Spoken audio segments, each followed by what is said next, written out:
What is going on, college basketball fans? Today we're going to be talking some Creighton basketball and if I think that they can still get things turned around and live up to that hype they had at the beginning of the year this season. I'm ready to get right into it. I just want to say subscribe if you guys are new. We do a ton of college basketball content here on the channel. Drop a like if you guys enjoy and also comment down below in the comment section if you guys think that Creighton can still turn things around and be able to make a deep run in this year's tournament. And yeah, guys, let's get started.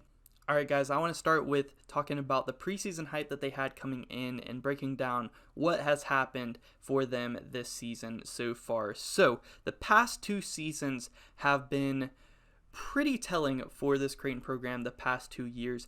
2 years ago in 2021, they made their first Sweet 16 appearance in program history. Big accomplishment for the program and Coach McDermott. And then last year, they lost in the second round, but they lost to the eventual national champions in Kansas, and they played them super tough in that game. I think they probably played them the closest throughout the tournament out of anyone except for North Carolina in the championship game. And that, along with them picking up one of the biggest names in the transfer portal this offseason from South Dakota State in Baylor Shireman, I think all of that combined kind of caused for a lot of Creighton preseason hype. They came in the preseason rankings in the AP poll number 9th ranked, and I was definitely behind them, and I was actually one to say that I thought 9 was too low for Creighton because they have an all-star starting 5, a good head coach, and a program that seems to be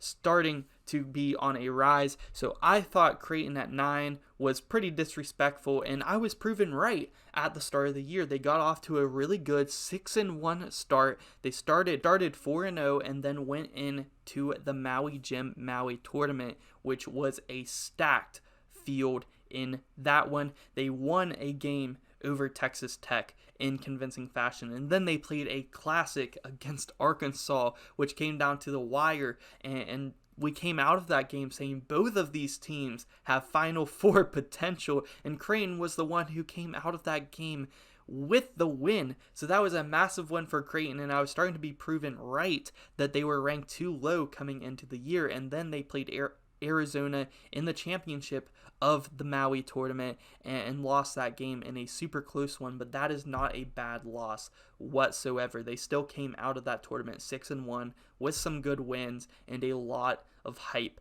But then after that is when the drought started. They took a nosedive in the season and the hype started to disappear for this Blue Jays team. After the Arizona loss, they went on to lose 5 more in a row after that. I will say it was rumored and said by Coach McDermott that the team was dealing with a lot of illnesses after returning home from Hawaii in the Maui tournament. So they return home, immediately go on the road in Austin, Texas to face, at the time, an undefeated Texas Longhorns team that was doing really well. Creighton did not play their best in that game, but they still had opportunities to win that game. So I don't think the worry started to set in after that Texas game because, yeah, they did not look good in that game, but Texas still barely won that one at home. So you got to say, okay, Creighton, they got a few easy games coming up. Nothing to worry about still here with the Blue Jays. Texas is a pretty good team, and they barely lost that one on the road as well. But then Ryan Kalkbrenner got the worst of the illnesses for this Creighton team, and he was out for the next few games here for the Blue Jays, which they would then went on to lose against Nebraska, BYU, Arizona State, and also Marquette, all in a row, and that is kind of where the Creighton hype was starting to die. But Kalkbrenner has returned for their most recent game against Butler on the road, and Creighton looked pretty good in that game, and they're starting to look like that team that we saw in Maui, because that team that I watched play in Maui had Final Four potential, and I don't care what anyone tells me, I still think that they have that potential to get back to being that team and making a run in this year's tournament. And I know it's just one game. They broke their losing streak. They're starting to get healthy again. They got their center, Ryan Kalkbrenner, back for that Butler game, and he was a major piece for that team. He put up 17 points, shot 8 for 9 from the field. That is what he does, and they were missing that greatly on this team in their losses. But I still believe, even just after this one game, I'm starting to get the hype built up again.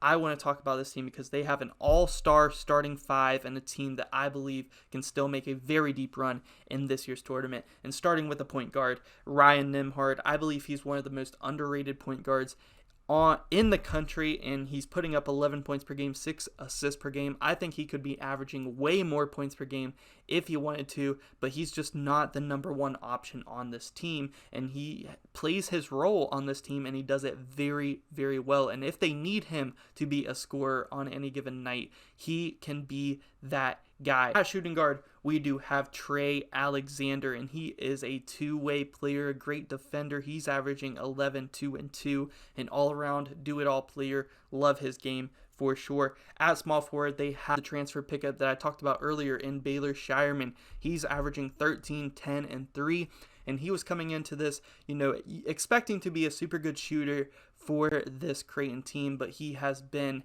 way more than just that. He is an all-around scorer, a three-point threat from not only behind the arc, but deep behind the arc as well. He is a phenomenal passer at the forward position and a great rebounder as well, and he can defend. I mean, what's not to love about this guy's game? Huge piece here for the Blue Jays. And then at power forward, you have Arthur Kaluma, who has took a big step up scoring this year. He's averaging 13 and 5. He is great at driving to the rack, and he is another underrated passer on this team as well. And then their center that they got back, which is such a huge piece for this team, is Ryan Kalkbrenner. He gets blocks. He is very efficient from the field. He shoots 77% from the field, and I know he's a center. He doesn't shoot threes, but still, 77% is very impressive efficiency. He is the anchor for this team on defense.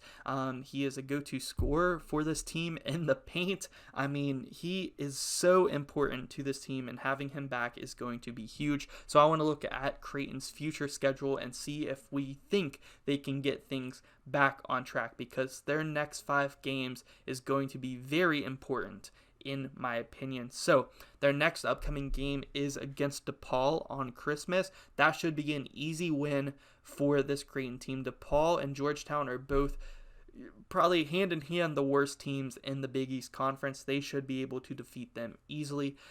Then you have Seton Hall, and you got to beat Seton Hall. I think if you beat Seton Hall, you're on a 3-game win streak at that point, heading into a massive game against UConn on the road. So you got to beat DePaul, you got to beat Seton Hall, heading into UConn on the road.